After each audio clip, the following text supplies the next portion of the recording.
narrative in which the failure of the Canadian news media is blamed on a very unsympathetic villain, which is the big American tech companies. Okay, so now what I'm going to say is not going to make any sense to you, so just be prepared. But what happens is that the Canadian media companies and the Canadian government begin pushing this line that the reason why the Canadian news media is failing is because the big American tech companies, specifically the social media companies, are actively stealing Canadian news. You know, when you go onto social media, Twitter or Facebook or whatever, and you start scrolling down your feed, you'll often see links to news stories that your friends or family are sharing. And this supposedly is the great theft that we're seeing. These sinister tech companies are allowing people to take content from Canadian news websites and distribute it on their platforms. And then the media companies say that this fact is causing them, I don't know, millions and millions of dollars in lost revenue, and this is the reason why they can't make any money. Again, this really does not make any sense at all, because obviously the purpose of sharing a link is to get users of that social media to go and visit the website that that link is from, and the media companies obviously know this, which is why they themselves have active social media accounts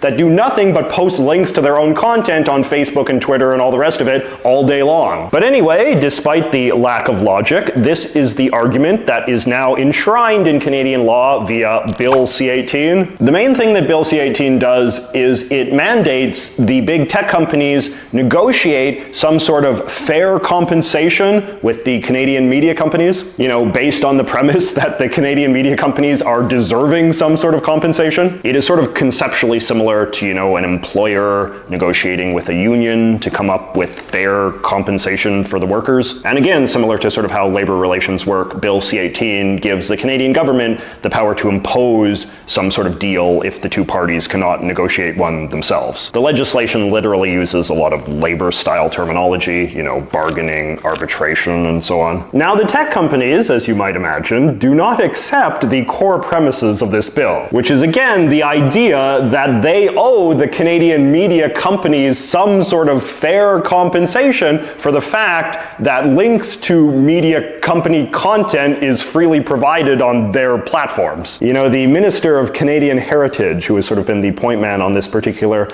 legislative file, he loves to use the line that the tech companies have to pay their fair share. Very sort of delightfully Randian turn of phrase. But it is very Randian in the sense that one of the main arguments that the Canadian media companies have made is just that the big sort of social media platforms are hogging all of the ad revenue that the internet has to offer. I've heard the numbers thrown around that like 80 to 90% of all advertising on the internet these days is just done on a couple of the big sort of tech platform websites. And then so the Canadian media companies are just like, hey, we deserve a share of that. And then the Canadian government is like, yes, pay your fair share. But yes, anyway, so the tech companies lobbied very, very hard against this legislation when it was sort of going through the parliamentary pipeline. But it passed anyway and was signed into law just a couple of days ago. And so the tech companies are now really playing hardball. In response to the legislation becoming law, the other day Meta, which is the company that of course controls Facebook and Instagram, announced that they are no longer going to allow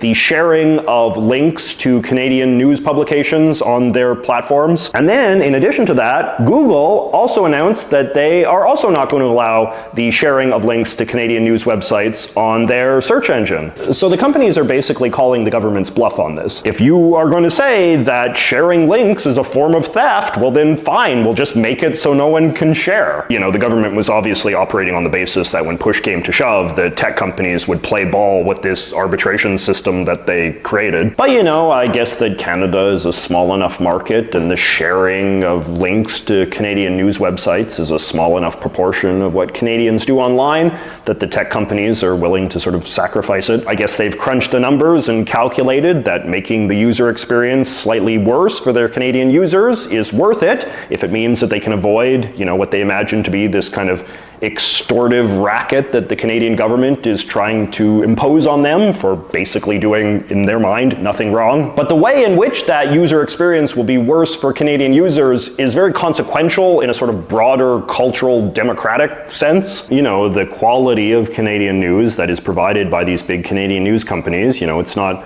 perfect, but it's still the dominant way that most of us learn about what's going on in this country. Being passively fed links to news articles through our social media feeds is probably not ideal either, but it's still not a terrible system. The passive way that a lot of us use social media probably does in fact expose us to a lot of stories that we might not otherwise read. You see things that your friends or family members are sharing and, you know, they're intriguing, and you click on the links and yeah, you might read something that you might not have read on your own volition. Living in a country where you cannot share links to news articles on social media, I think would then have the effect of just making the country broadly much more ignorant. Because then what would happen is that you would only basically follow the news if you went to the news website directly, you know, through your favorites tab or whatever. And I just think that very few people are going to be bothered to do that kind of thing, you know, unless they're the real sort of hardcore news junkies for whom consuming news is kind of just a hobby or a passionate interest unto itself. And then you sort of think about, well, what are the consequences for a public that is just more ignorant, and, you know, that has consequences for how people vote and all sorts of things like that. So yeah, it's not a great development. Again, to sort of continue the labor metaphor, this might all wind up being a lot of sort of theater. The Trudeau government certainly seems to be operating on the assumption that this is just a lot of bluster from the tech companies, and that they will ultimately crack and break down and participate in the arbitration system that Bill C-18 outlines. But, you know, to me, the bigger story here is just like the kind of country that I think Canada is becoming under this current government. You know, the Trudeau administration is a government that loves to regulate and really seems to have a lot of interest in regulating media in particular. And I think that this is something that you want to sort of tinker with very delicately in a democratic society. This government instead kind of tends to go in guns a-blazing, and they don't really seem to have kind of thought through the consequences of their actions, what they will mean for, you know, for the state of Canada's sort of democratic health. And that to me is very troubling. Obviously, that's been the main reason why I've been so worried about Bill C-11, but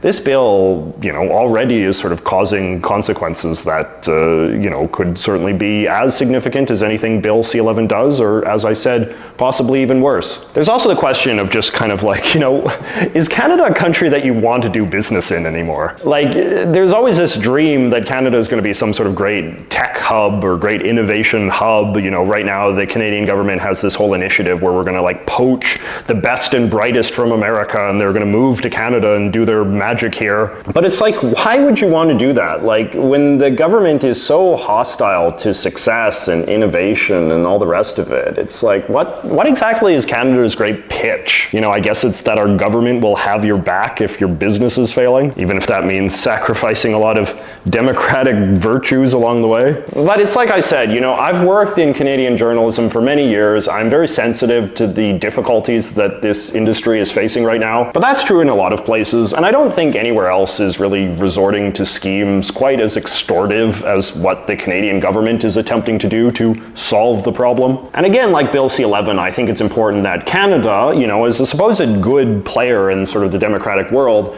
that we set a good example for other countries, and we do not model irresponsible behavior the way that I believe we are doing right now with C-18. But in any case, I'm curious to hear what you all have to say, if you have any sympathy at all for what the government is trying to do here, or if perhaps you have another strategy of how we can help failing news industry, not just in Canada, but around the world. It does not seem like there are particularly obvious solutions on the table, so some sort of creative thinking is probably necessary. But assuming that some sort of sustainable solution is eventually found, I very much doubt it will look like Bill C-18.